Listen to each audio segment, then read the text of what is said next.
Bonjour à toutes et à tous, aujourd'hui nous nous retrouvons pour une nouvelle deck tech. Donc là cette fois-ci on va revenir un petit peu à un autre style que le monocolore, on va revenir du coup aux 3 couleurs. Donc mon tout premier deck qui était un deck Brawl du coup, un deck Brawl qui était sorti du coup il n'y a pas si longtemps non plus, je vais pas faire l'ancien hein.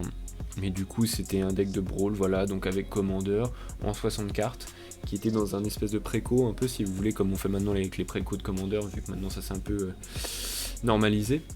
Donc on part du coup sur Surgwin qui est donc un deck pour 6 en mardu du coup avec du rouge, du blanc et du noir. Un deck à la fois vous pouvez le faire du coup en deck chevalier, ce que j'avais fait au départ évidemment que j'ai arrêté de faire parce que ça m'amusait plus tellement d'avoir un deck créature. Et donc du coup on va passer à un deck artefact équipement qui pour moi évidemment, moi c'est ce que je préfère dans Magic, c'est les équipements. Surgwin qui est donc une 5/5 vigilance menace. Qui donc est très forte car elle permet d'équiper elle et les autres chevaliers que vous contrôlez pour 0, et qui dit qu'à chaque fois qu'une créature équipée attaque, vous perdez un point de vie mais vous piochez une carte. Donc un petit peu de CA, un petit peu d'aggro, un petit peu de fast mana pour la jouer quand même parce que bon elle est quand même 6, c'est pas rien. Et du coup ce qui est bien c'est que vous pouvez équiper également les chevaliers. Donc moi j'en ai mis quelques-uns des chevaliers évidemment, mais j'ai pas mis que ça. Voilà, donc on va commencer du coup avec un Planeswalker. De base j'en avais deux, j'avais mis Nahiri que j'ai dans mon deck, mais je me suis dit bon je vais l'enlever pour rajouter un petit artefact, mais bon voilà, évidemment on peut switch à tout moment, tout est faisable. Donc là voilà d'ailleurs, un Surgwin si vous voulez la voir en vrai. Voilà, donc mon deck est juste là au cas où. Du coup on va jouer avec Jeska. Si vous avez joué Surgwin avant, vous jouez Jeska après, elle arrive forcément du coup avec un marqueur loyauté de 1. Parce que vous avez joué un commandeur ce tour. Enfin, vous avez joué un commandeur depuis le début de la partie. Si vous le jouez 2 fois, vous en avez 2. Si vous le jouez 3 fois, vous en avez 3. Enfin bref, vous avez compris. Et là, ce qui va nous intéresser, du coup, c'est le 0, qui est de choisir du coup une target, une créature. Et jusqu'à la fin du tour, cette créature devrait infliger des dommages de combat. Enfin, si elle devait infliger des dommages de combat, au lieu... Enfin, elle en inflige 3 fois du coup... 3 fois la dose. Après elle a le moins X qui dit qu'elle peut enlever du coup son marqueur, ses marqueurs loyauté pour mettre X dommages à jusqu'à 3 cibles. Après on va passer aux créatures, donc les 15 créatures, on va avoir du coup l'Armored Skyhunter, le Chassiel cuirassé qui est donc une 3/3 vol pour 4, qui dit que dès qu'il arrive sur le champ de bataille, vous pouvez regarder le top des 6 cartes qui est au-dessus de votre deck, et vous pouvez prendre du coup une aura ou un équipement parmi elles et le mettre sur le champ de bataille. Et ensuite l'équiper à une créature que vous contrôlez, et pour le reste vous les mettez en dessous. Donc ça c'est très très fort aussi, si vous n'avez pas Surgwin c'est plutôt pratique. Donc ça se fait en début de game. Ensuite vous avez le Cloudsteel Kirin qui lui aussi est intéressant, donc c'est une artefact créature pour 3, une 3 de vol, qui dit que la créature équipée a le vol, et également tant que vous l'avez équipée, vous ne pouvez pas perdre la partie et vos adversaires ne peuvent pas la gagner. Et ensuite du coup Danita 3, une 2/2 pour 3 qui a initiative, vigilance, lien de vie. Les auras, les équipements que vous castez coûtent 1 de moins à caster. Donc ça, pareil aussi, c'est un classique, hein, c'est important d'avoir ce genre de carte. Danita, Benalia's Hope, alors elle est sortie aussi, moi j'étais très hypé. D'ailleurs je m'étais fait un deck mono blanc comme ça, équipement full, mais j'étais un peu resté sur ma faim, je la préfère dans ce deck plutôt. En plus c'est un chevalier donc du coup on adore. 4/4 du coup initiative, vigilance, lien de vie. Quand elle arrive sur le champ de bataille, vous pouvez mettre une aura ou un équipement depuis votre main ou cimetière sur le champ de bataille attaché à elle-même. Donc ce qui est bien c'est que pour le coup elle rattrape aussi des équipements et des auras qui sont dans le cimetière, donc très bien évidemment, on va pas dire non. Donc l'Esper Sentinelle, à chaque fois qu'un adversaire joue un sort non créature le premier du tour, vous pouvez piocher une carte à moins qu'il ne paye X, X étant la force de l'Esper Sentinelle. Voilà, donc ça vous permet de piocher. Là, le champion fervent il dit que à chaque fois qu'il attaque avec une autre créature chevalier, en gros elle gagne +1/+0, et les capacités d'équipement que vous activez du coup, qu'il le cible lui, coûte 3 moins à activer, donc c'est plutôt pratique aussi. Ensuite on a Kellan. Kellan pour 3 c'est une 2/2, donc il a l'aventure, donc en sorcerie ça vous permet d'aller chercher une aura en équipement, de la révéler et de la mettre dans votre main, donc ça c'est pratique quand même. On a un tuto en plus, et ensuite c'est une créature donc 2/2, les autres créatures que vous contrôlez gagnent +1/+0 pour chaque aura et équipement attaché à lui-même. Croisé Mirant, 2/2 pour 3, double initiative, protection contre le noir et le vert, un classique, j'en dis pas plus, c'est un chevalier qui plus est. Cavalière mortuaire pour 3 c'est une 2/3, donc en aventure elle dit qu'en instant elle détruit une créature en Planeswalker, vous perdez 2 pour 3, et pour 3 aussi ça devient une créature du coup lifelink, et quand elle meurt vous la mettez en dessous de votre bibliothèque. Le paladin de Puracier, lui aussi très intéressant et très important dans votre deck car c'est une 2-2 pour 2, il dit qu'à chaque fois qu'un équipement arrive sur le champ de bataille, vous piochez une carte, et il a le Metalcraft, mais qui veut tout simplement dire, du coup quand vous avez 3 artefacts ou plus, hein, à partir de 3, tous vos équipements du coup s'équipent pour 0. Donc c'est plutôt très pratique. Ensuite vous avez Ragavan, le seul, l'unique pour 1, une 2-1, bon, lui à chaque fois qu'il fait des dommages de combat, du coup vous faites un trésor et vous exilez la carte du dessus de la bibliothèque de votre adversaire dont vous avez attaqué et vous pouvez la jouer ce tour. Il peut aussi se jouer en dash, donc pour 2 qui fait qu'il a directement la célérité mais il est renvoyé à la main après. Voilà. Ensuite Reyav pour 2, une 2-2. A chaque fois qu'une créature que vous contrôlez qui est enchantée ou équipée attaque, cette créature gagne la double initiative jusqu'à la fin du tour. Donc là on est pas mal aussi. Sram pour 2, une 2-2, à chaque fois que vous jouez une aura ou un équipement ou un véhicule, vous piochez une carte. Très important. Donc la Stoneforge Mystique qui dit que quand elle entre sur le champ de bataille, vous pouvez chercher dans votre bibliothèque un équipement, la révéler et la mettre dans votre main, et pour 2, vous pouvez mettre du coup cet équipement depuis votre main sur le champ de bataille sans payer son coût faramineux si c'en est un. Et le géant tailleur de pierre, le grand, l'unique, moi c'est une de mes cartes préférées, je sais pas pourquoi, hein, elle est pas si forte mais je la trouve très marrante. Donc c'est une 4-4 vigilance. Pour 2, elle permet d'aller chercher dans la bibliothèque une carte d'équipement et l'attacher directement à une créature que vous contrôlez et ensuite mélanger votre bibliothèque, donc très fort. Ensuite dans les sorceries on va avoir Blasphemous Act, donc pour tout détruire évidemment, 13 à toutes les créatures et elle coûte 1 de moins pour chaque créature sur le champ de bataille. Le Demonic Tutor qui permet d'aller tuto, la Jeska's Will qui permet de fast mana à fond. Merciless Eviction, ça du coup vous choisissez un parmi tout ça, donc exilez tous les artefacts, toutes les créatures, tous les enchantements, tous les planeswalkers, à vous de choisir. Ouvrez l'armurerie, ça c'est un tuto aussi pour une aura ou un équipement pour 2. Redress Fate, alors ça j'ai découvert ça moi qui adore les cartes miracles. Je trouvais ça super intéressant, donc là un miracle pour 4, sinon ça coûte 8, c'est un peu cher. Hein. Vous retournez tous les artefacts et enchantements de votre du coup cimetière sur le champ de bataille. J'adore. Ensuite, Ruinous Ultimatum qui lui dit de détruire tous les permanents non-land que vos adversaires contrôlent. C'est trop fort. Ensuite, le don de Forge Acier qui est donc un tuto évidemment, et voilà, je passe. Ensuite, les instantes. Acroma's Will, donc ça permet d'un peu niquer tout le monde en mettant évidemment même principe que Jeska's Will, du coup ça fait que si vous avez votre commandeur vous choisissez les deux. Anguished Making, donc ça vous exilez un permanent non-land et vous perdez 3 points de vie, donc ça c'est pratique pour 3 aussi. Charme de Boros aussi, donc vous choisissez un parmi les 3, donc soit vous mettez 4 à un adversaire ou un planeswalker, soit vous avez vos permanents ont l'indestructible, j'arrive plus à parler, ou soit du coup une créature gagne le double initiative, donc ça peut être bien pour finir, ça peut être bien pour se protéger, voilà.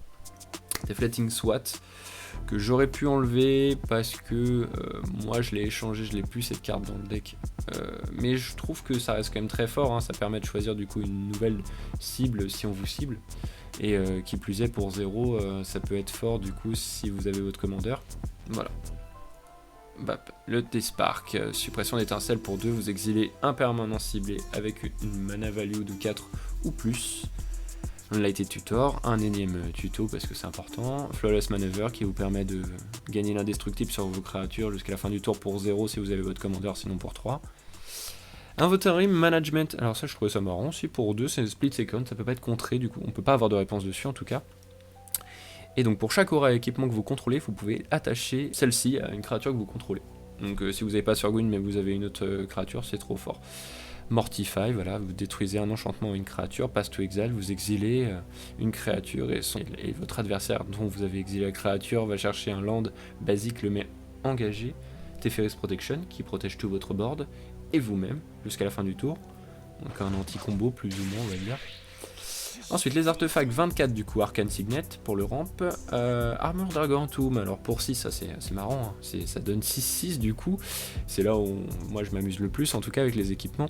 Quand une créature équipée attaque, vous détruisez un permanent ciblé, voilà, équipement pour 6 évidemment.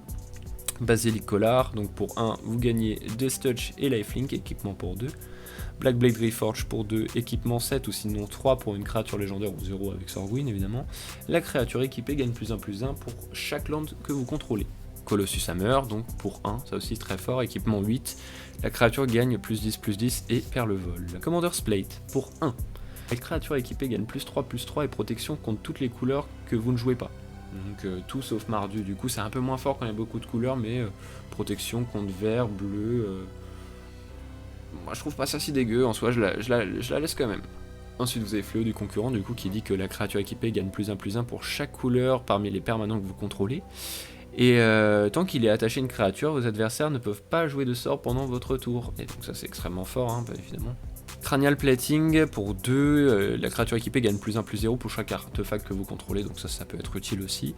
Et donc du coup pour 2 noirs, vous pouvez évidemment l'attacher à une créature. Flower Stone, donc ça c'est pareil aussi, vous ajoutez un mana qu'un adversaire a dans ses landes. Le marteau de Nazam qui dit que dès qu'il arrive sur le champ de bataille, il s'équipe à une créature, il gagne +2/+0 et l'indestructible. Marteau de Garyoxodon, +3/+0 et piétinement et lifelink. Masterwork of Ingenuity, alors ça copie du coup un artefact. Il arrive en fait sur le champ de bataille comme un artefact, du coup un équipement pardon. Sur le champ de bataille il le copie, donc c'est plutôt fort. Mindstone, pareil, donc là vous rampez. Mithril Coat, donc ça la flash, c'est pratique aussi pour 3, du coup, dès que vous le jouez, vous l'attachez directement à une créature légendaire que vous contrôlez. Lui-même est indestructible et la créature devient indestructible évidemment, mais le flash c'est vraiment très fort. Ensuite j'ai mis un petit truc pour le fast mana, pareil aussi, et qui en même temps est pratique parce que ça a le cycling, donc si vous avez un peu trop de terrain, un peu trop de choses que vous ne voulez pas, vous le cyclez et vous pouvez discard cette carte et draw. Donc c'est plutôt cool, en plus d'être un mana un peu en plus. Vous avez l'ombre lance pour 1. Très sympathique l'ombre lance, vous gagnez +1/+1, du coup vous avez le piétinement et le lien de vie pour 2 d'équipement. Et ce qui est pratique et ce qui n'est pas trop finalement utilisé, en tout cas en multi je trouve, c'est que pour 1, les permanents qu'un adversaire contrôle perdent le Hexproof et l'indestructible jusqu'à la fin du tour. Donc ça peut être pratique. Le Sol Ring, le fameux. Le Sunforger, le forgeur de soleil, donc la créature équipée gagne +4/+0, et pour 2, en Boros, vous pouvez détacher du coup le forgeur de soleil, chercher dans votre bibliothèque une carte rouge ou blanche, du coup en instant, et avec un coût converti de mana de 4 ou moins, et vous pouvez le caster sans payer son coût de mana, du coup très fort pour par exemple aller chercher un Boros charme, un charme de Boros, voilà. Ensuite, les bottes de pied d'agile, un classique évidemment. L'épée de festin et de famine, qui est ma préférée de toutes évidemment, donc protection contre le noir et le vert, +2/+2, à chaque fois qu'une créature équipée met des dommages de combat à un joueur, ce joueur discarde une carte, et vous détapez tous vos landes, voilà. Donc ça c'est très fort. L'épée d'eau et de feu aussi que j'aime beaucoup, +2/+2, protection rouge et bleue, à chaque fois qu'une créature équipée attaque et fait des dommages de combat à un joueur, elle fait 2 dommages à n'importe quelle cible et vous piochez une carte.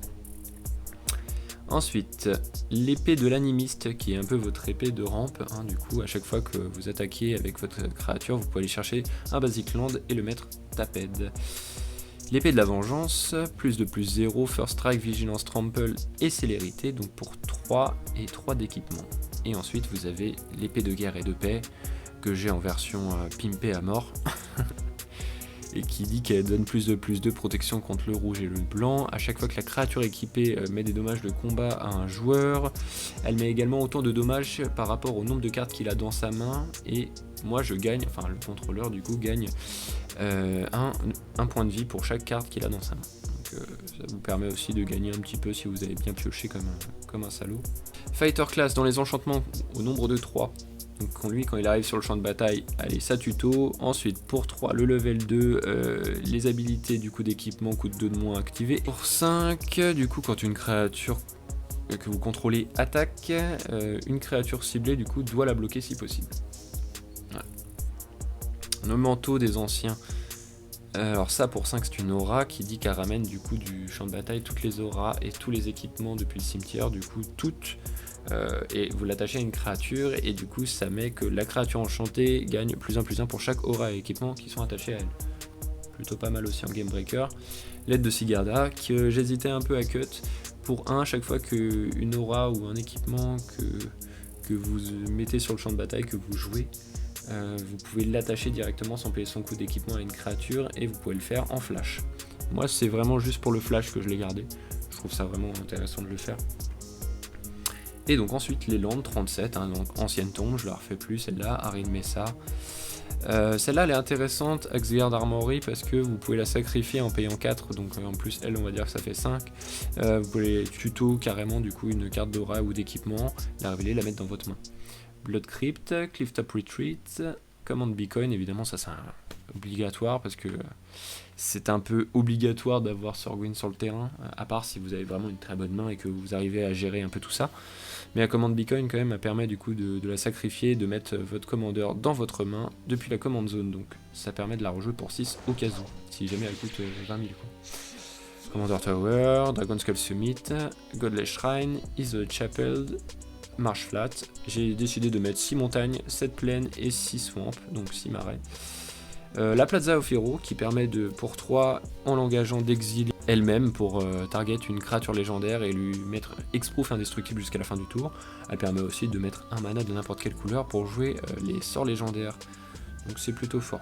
Ensuite, Raucous Theater, Sacred Foundry, Savage Triumph, Scalding Town, Urza Saga, forcément, qui permet lui d'aller tuto des artefacts de 0 ou 1 à la fin de sa saga, très pratique. Et puis en même temps il met des constructs qui donnent +1/+1 pour chaque artefact que vous contrôlez, donc techniquement c'est plutôt fort, je trouve.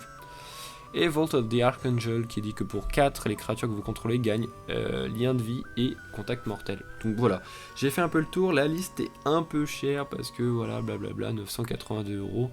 Mais on peut très bien enlever des très bonnes cartes comme Ancienne Tombe et qui coûtent hyper cher et mettre évidemment un autre terrain.